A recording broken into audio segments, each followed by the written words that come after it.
श्री कृष्ण लीला।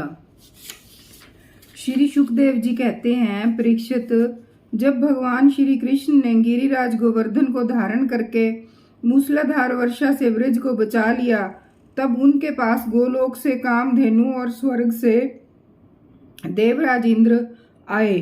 भगवान का तिरस्कार करने के कारण इंद्र बहुत ही लज्जित थे, इसलिए उन्होंने एकांत स्थान में भगवान के पास जाकर अपने सूर्य के समान तेजस्वी मुकुट से उनके चरणों का स्पर्श किया। परम तेजस्वी भगवान श्री कृष्ण का प्रभाव देख सुनकर इंद्र का ये घमंड जाता रहा कि मैं ही तीनों लोकों का स्वामी हूँ। अब उन्होंने हाथ जोड़कर उनकी स्तुति की। इंद्र ने कहा, भगवान, आपका स्वरूप परम शांत, ज्ञानमय, रजोगुण तथा तमोगुण से रहित एवं विशुद्ध अप्रकृति सत्वमय है। ये गुणों के प्रवाह रूप से प्रतीत होने वाला प्रपंच केवल मायामय है, क्योंकि आपका स्वरूप ना जानने के कारण ही आप में इसकी प्रतीति होती है। जब आपका संबंध अज्ञान और उसके कारण प्रतीत होने वाले देह आदि से है ही नहीं, फिर उन देह आदि की प्राप्ति के कारण तथा उन्हीं से होने वाले लोभ, क्रोध आदि दोष तो आप में हो ही कैसे सकते हैं। प्रभु, इन दोषों का होना तो अज्ञान का लक्षण है। इस प्रकार यद्यपि अज्ञान और उससे होने वाले जगत से आपका कोई संबंध नहीं है, फिर भी धर्म की रक्षा और दुष्टों का दमन करने के लिए आप अवतार ग्रहण करते हैं और निग्रह अनुग्रह भी करते हैं। आप जगत के पिता, गुरु और स्वामी हैं। आपको जगत का नियंत्रण करने के लिए दंड धारण किए हुए दुस्तर काल हैं। आप अपने भक्तों की लालसा पूर्ण करने के लिए स्वच्छंदता से लीला शरीर प्रकट करते हैं, और जो लोग हमारी तरह आपको अपने को ईश्वर मान बैठते हैं, उनका मान मर्दन करते हुए अनेकों प्रकार की लीलाएं करते हैं। प्रभु, जो मेरे जैसे अज्ञानी और अपने को जगत का ईश्वर मानने वाले हैं, वे जब देखते हैं कि बड़े बड़े भय के अवसरों पर भी आप निर्भय रहते हैं, तब वे अपना घमंड छोड़ देते हैं और गर्व रहित होकर संत पुरुषों के द्वारा सेवित भक्ति मार्ग का आश्रय लेकर आपका भजन करते हैं। प्रभु, आपकी एक एक चेष्टा दुष्टों के लिए दंड विधान है। प्रभु, मैंने ऐश्वर्य के मद से चूर होकर आपका अपराध किया है, क्योंकि मैं आपकी शक्ति और प्रभाव के संबंध में बिल्कुल अनजान था। परमेश्वर, आप कृपा करके मुझ मूर्ख अपराधी का ये अपराध क्षमा करें और ऐसी कृपा करें कि मुझे फिर कभी ऐसे दुष्ट अज्ञान का शिकार ना होना पड़े। स्वयं प्रकाश इंद्रियातीत परमात्मन, आपका यह अवतार इसलिए हुआ है कि जो असुर सेनापति केवल अपना पेट पालने में ही लग रहे हैं और पृथ्वी के लिए बड़े भारी भार के कारण बन रहे हैं, उनका वध करके उन्हें मोक्ष दिया जाए, और जो आपके चरणों के सेवक हैं, आज्ञाकारी भगत जन हैं, उनका अभ्युदय हो, उनकी रक्षा हो। भगवान, मैं आपको नमस्कार करता हूँ। आप सर्व अंतर्यामी पुरुषोत्तम तथा सर्वात्मा वासुदेव हैं। आप यदुवंशियों के एकमात्र स्वामी, भक्त वत्सल एवं सबके चित्त को आकर्षित करने वाले हैं। मैं आपको बार बार नमस्कार करता हूँ।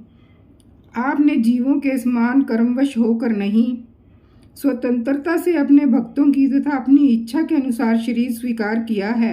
आपका ये शरीर भी विशुद्ध ज्ञान स्वरूप है। आप सब कुछ हैं, सबके कारण हैं और सबके आत्मा हैं। मैं आपको बार बार नमस्कार करता हूँ। भगवान, मेरे अभिमान का अंत नहीं है और मेरा क्रोध भी बहुत ही तीव्र है, मेरे वश के बाहर है।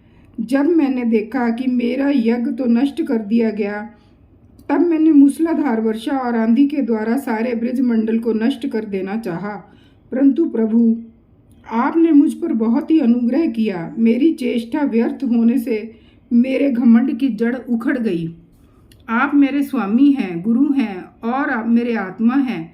मैं आपकी शरण में हूँ। सुखदेव जी कहते हैं, परीक्षित, जब देवराज इंद्र ने भगवान श्री कृष्ण की इस प्रकार स्तुति की, तब उन्होंने हंसते हुए मेघ के समान गंभीर वाणी से इंद्र को संबोधन करके कहा। श्री भगवान ने कहा, इंद्र, तुम ऐश्वर्य और धन संपत्ति के मद से पूरे पूरे मतवाले हो रहे थे, इसलिए तुम पर अनुग्रह करके ही मैंने तुम्हारा यज्ञ भंग किया है। ये इसलिए कि अब तुम मुझे नित्य निरंतर स्मरण रख सको। जो ऐश्वर्य और धन संपत्ति के मद से अंधा हो जाता है, वह ये नहीं देखता कि मैं काल रूप परमेश्वर हाथ में दंड लेके उसके सिर पर सवार हूँ। मैं जिस पर अनुग्रह करना चाहता हूँ उसे ऐश्वर्य भ्रष्ट कर देता हूँ। इंद्र, तुम्हारा मंगल हो। अब तुम अपनी राजधानी अमरावती में जाओ और मेरी आज्ञा का पालन करो। अब कभी घमंड मत करना, नित्य निरंतर मेरी सानिध्य का, मेरे संयोग का अनुभव करते रहना और अपने अधिकार के अनुसार उचित रीति से मर्यादा का पालन करना। परीक्षित, भगवान इस प्रकार आज्ञा दे ही रहे थे कि मनस्विनी कामधेनु ने अपनी संतानों के साथ गोप वेशधारी परमेश्वर श्री कृष्ण की वंदना की और उनको संबोधित करके कहा। कामधेनु ने कहा, सच्चिदानंद स्वरूप श्री कृष्ण, आप महायोगी योगेश्वर हैं। आप स्वयं विश्व हैं, विश्व के परम कारण हैं, अच्युत हैं, संपूर्ण विश्व के स्वामी। आपको अपने रक्षक के रूप में प्राप्त कर हम सनाथ हो गईं। आप जगत के स्वामी हैं, परंतु हमारे तो परम पूजनीय आराध्या देव ही हैं। प्रभु, इंद्र त्रिलोकी के इंद्र हुआ करें, परंतु हमारे इंद्र तो आप ही हैं। अतः आप ही गो, ब्राह्मण, देवता और साधुजनों की रक्षा के लिए हमारे इंद्र बन जाइए। हम गोएं ब्रह्मा जी की प्रेरणा से आपको अपना इंद्र मानकर अभिषेक करेंगी।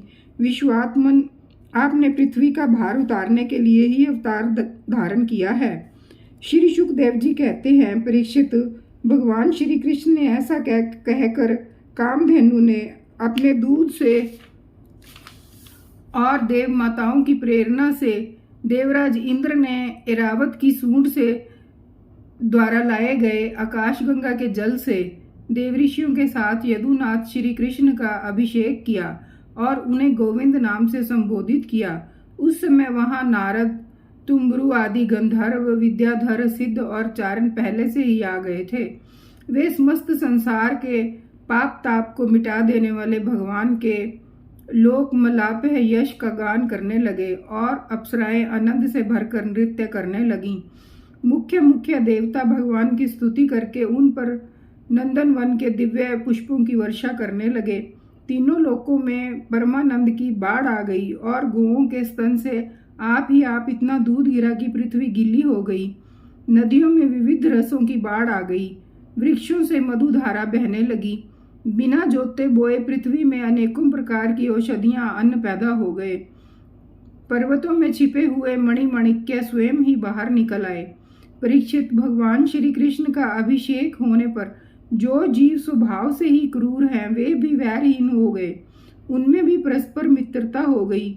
इंद्र ने इस प्रकार गो और गोकुल के स्वामी गोविंद का अभिषेक किया और उनसे अनुमति प्राप्त होने पर देवता गंधर्व आदि के साथ स्वर्ग की यात्रा की।